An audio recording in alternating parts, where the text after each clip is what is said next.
Shalom. This week we are reading Parashat Terumah, the 7th Torah portion in the book of Shemot, Exodus. The Parasha of Terumah deals entirely with one subject, Hashem's commandment and instructions to Moshe for Israel to build the tabernacle and its vessels in order for him to dwell among the people of Israel. From this point on, the remainder of the book of Exodus and the entirety of the book of Leviticus will be taken up by the Mikdash and its service. God's commandment of, and they shall make for me a sanctuary, a Mikdash, and I will dwell among them, is not simply another commandment, but the goal of everything that has preceded it. It was the purpose of the Exodus from Egypt. It was presaged by the forefathers and prophesied at the splitting of the sea. Indeed, we are even taught that as a primordial divine idea, the concept of the Mikdash, the sanctuary, preceded creation, and it can be said to be the very goal of creation. The Torah portion begins as Hashem commands Moshe to gather contributions, Terumah in Hebrew, literally meaning to lift up, to gather these contributions from the children of Israel for the construction of the tabernacle.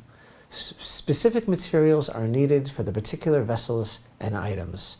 The Torah commands the assembly of 13 specific materials: gold, silver, copper, dyed wools and skins, wood, oil and spices, and precious stones. All that so, as the verse tells us in chapter 25 and verse 8, all that so that they shall make for me a sanctuary, and I will dwell among them. The items that are to be created are enumerated here: the Ark of the Covenant, its cover, the cherubim, the table of the showbread, the menorah, the curtains and coverings of the tabernacle, the beams, the sockets to curtain, the altar, and the tabernacle courtyard. This is the beginning of a new world, one in which God chooses to rest his presence in the midst of the children of Israel. You know, in reading this parsha, we can practically feel God's own palpable excitement, as it were, at the prospect. How else can we explain the Torah's seemingly disproportionate attention to this set of commandments? Clearly, the tabernacle, later in history to become the Holy Temple, and its service is not just another commandment. A house is not just a house, it's a home. And now God is asking us to build him one. Wow. And the amazing thing is to realize that reading Parashat Terumah, as well as next week's Torah portion of Tetzaveh, it provides an intimate glimpse into Moshe's private time with God. Frankly, it's like reading someone's diary. Maybe it's like reading someone's love letters. Because don't forget that all this time, Moshe is on Mount Sinai. And all of this will be repeated when he comes down from there and rejoins the people in Parashat Vayakel, when he gives over these commandments to the people in a public assembly. Right now, this is how Moshe is spending his time on Mount Sinai with God. Chillin'. As we were told in the last verse of last week's Torah portion of Mishpatim, Moshe was on the mountain for 40 days and 40 nights. This was a marathon Torah study session which illustrates the inexorable bond between the written Torah and the oral Torah, sometimes referred to as the oral tradition. It was during this period, our sages teach us, during this period of time, that God taught Moshe the entirety of the Torah and all of its many details, how the commandments are to be fulfilled, performed at every time and under every condition and circumstance. All the mysteries of creation, secrets of the knowledge of the Torah were given to Moshe during this time. The entire vastness of Torah knowledge. So, if that is the case, as we are taught, why do these Torah portions give us the impression that it was chiefly the concept of the tabernacle that occupied so much of Hashem's time with Moshe? Or perhaps the question should be, why is the part that Torah records in such detail the part about the tabernacle? All of the insights of the oral Torah were taught to Moshe by Hashem himself during this time. So what is the special attraction of this material? And while we are considering that thought, I would like to call your attention to 3 specific verses in our parsha that really need to be understood. In regards to the plan of the tabernacle, we read in chapter 25, in verse 9, according to all that I show you, the pattern of the Mishkan and the pattern of all its vessels, and so shall you do. And regarding the menorah, we read in chapter 25 and verse 40, now see and make according to their pattern which you are shown on the mountain. And referring to the altar, the Torah states in chapter 27 and verse 8, you shall make it hollow out of boards as he showed you on the mountain, so shall they do. What is this idea of Hashem showing him something, images on the mountain?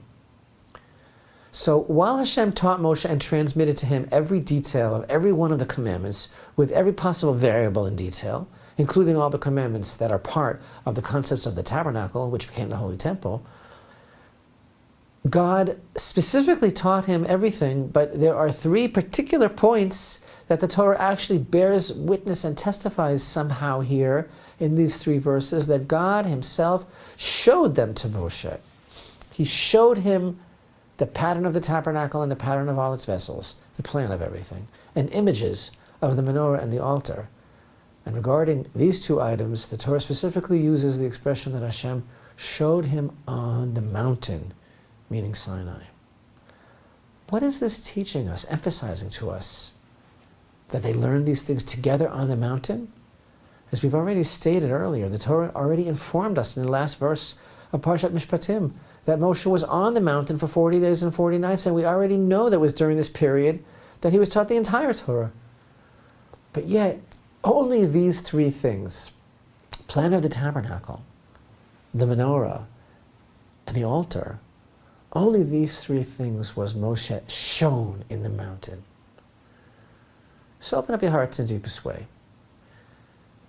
You know, the purpose of creating this mikdash, whether it was in the time of the Mishkan, the tabernacle, or in the time of the mikdash, the holy temple, the purpose of creating this sanctuary is to ensure that what happened at Sinai continues forever. But by Sinai now, I don't refer simply to the indescribable experience, but to the closeness, the bond, the love affair, the perception, the clarity of knowledge of Hashem and our relationship with Him. In Parshat V'et, in his beautiful and moving review of the Sinai revelation and the giving of the Torah in the book of Deuteronomy, Moshe describes in chapter 4 of the book of Deuteronomy, Parshat V'et, he says, so you approached and stood at the foot of the mountain, and the mountain was burning with fire up to the heart of heaven, darkness, cloud, and thick cloud. Hashem spoke to you from the midst of the fire. You were hearing the sound of words, but you were not seeing a likeness, only a sound. And at the conclusion of this whole amazing review, in Parshat V'et, how does Moshe sum it all up? What was the purpose, the reason for everything that you went through at Sinai? He says, Deuteronomy chapter 4 and verse 35, he says, you have been shown in order to know that Hashem is God. There is none other besides Him. So that's what Sinai was all about, just to know that there is none other beside Him. Simply put, just to retain and expand upon, act upon, and live according to that knowledge is the goal, the total goal of every day of our lives. And thus the Holy Temple, which occupies such an important place in Torah and such a central place in our lives, its purpose is to help keep us focused on that goal and work towards it. So open up your heart in the deepest way.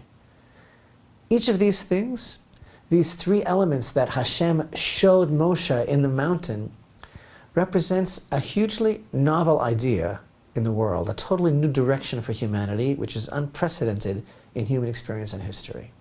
A new perception that will lead to an actual change in reality, but a change you can believe in. Regarding these focal points of the tabernacle, the temple, the menorah, that will bring about this huge change, the verse states, according to what you saw in the mountain. These words refer not only to the items that Hashem showed Moshe, but to what you saw in the mountain. You have been shown in order to know Hashem is God, there is none other beside Him. Precisely because of what you saw in the mountain, The reality of Hashem, the purpose of these things, meaning the purpose of what goes on in the temple, is to hold that point in our relationship, to keep the circle turning, to perpetuate that state of knowledge. The Sinai vision, or rather the Sinai take on reality, the Sinai insight into the nature of reality, is the toolkit for life. Showing Moshe these things on the mountain is because the purpose and very nature of these elements is to stay focused and connected to Sinai forever. The idea and the commandment of erecting the tabernacle itself, a house for God in this world, meaning, of course, for us to focus on because he doesn't need a house. This idea is a complete change in the world. What this idea means for all humanity, that it's possible for man to seek out God's presence and to live committed, concentrated on his presence. This idea, it's been hijacked, carjacked, sidewinded, swindled, expropriated, humiliated, imitated, raped by everyone in the world, by every little God wannabe. Building a temple doesn't change anything. Building a temple for the God of Israel, who is the creator of all humanity and father of all mankind, that changes the world. The menorah, also shown to Moshe on Mount Sinai. The menorah changes the world. He had to be shown this in the mountain because the menorah conveys the idea that man is responsible to bring light into the darkness. Specifically, that a person is responsible to and can bring Hashem's light into this world and not just sit idly by and allow the darkness to subdue the light. In this world, darkness precedes the light, and it was evening and it was morning. But the menorah addresses the illusion of darkness, the darkness that's only from our side. Psalm 139 states, "Would I say, surely darkness will shadow me, then the night would become as light around me. Even darkness obscures not from you, and night shines like the day." Darkness and light are the same.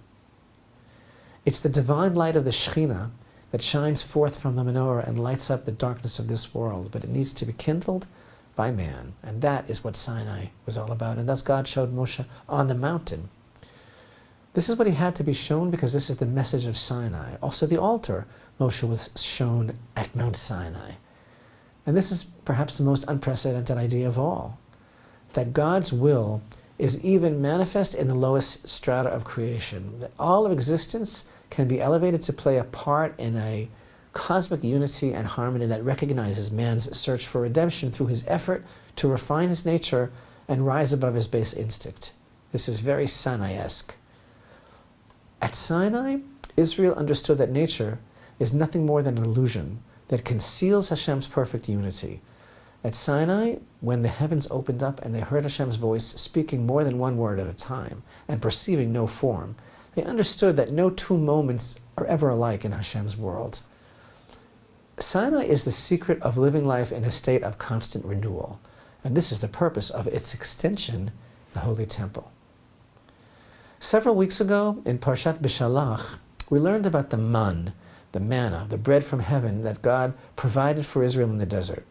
Hashem commanded to Moshe, there in Parshat Bishalach, to safeguard and keep a measure of this remarkable and miraculously heavenly bread. Keep it aside. It was to be kept in the proximity of the Ark of the Covenant in the Holy of Holies. And we read there these verses. The house of Israel named it manna, and it was like coriander seed. It was white, and it tasted like a wafer with honey. Moshe said, "This is the thing that Hashem commanded. Let one omer full of the man be preserved for your generations, in order that they see the bread that I fed you in the desert when I took you out of the land of Egypt." And Moshe said to Aaron, "Take one jug and put there an omer full of manna, and deposit it before Hashem to be preserved for your generations." As Hashem had commanded Moshe, Aaron deposited before the testimony to be preserved. And the children of Israel ate the manna for 40 years until they came to an inhabited land. Hashem commanded Moshe in those verses personally to keep a container of manna as a keepsake for all generations, as testimony, as a reminder of his relationship with his people, as a reminder of those days, as Jeremiah calls them in chapter 2 and verse 2, when you followed after me into the desert, time when our love was new and so exciting and growing ever stronger like young love does, those days when the love was so obvious, he commanded that this be done, this testimony of the manna, to show, to remind, to demonstrate that this love will never be interrupted, never be broken forever, that it's a reflection of how it really always is, despite the concealments and illusions. The verse tells us they ate the manna until they came to the border of the land of Canaan. From that day, from the day that the nation crossed over into the land of Canaan, they no longer received the divine gift of the manna, but they had to grow and produce for themselves. But that's no less divine. So this testimony was to remind the people that in the future, when the manna will have ceased, as they need to work and struggle and toil for their own livelihood, they should always see Hashem's love. They should always be able to recognize the love of the one who is really providing for them. Even when they will be eating bread from the earth, they should recognize that it's all truly bread from heaven. Placing the container reminds them that even though they now receive their sustenance through the cause and effect of the natural world, seemingly, which gives them the illusion that they're preparing it for themselves and they don't really see the one who's giving it, it's still emanating only from him, and the love is still interrupted. And even if it's concealed, it will never cease. This concept is the heart of the Holy Temple experience. This is what keeps Sinai alive, and that's the purpose of the Holy Temple. This is what Israel saw in the mountain. This is what Hashem showed Moshe in the mountain. May we merit to rebuild the Holy Temple speedily, as Abraham called the mountain of the Holy Temple Mount Moriah, Hashem Yireh. On the mountain, Hashem will be seen.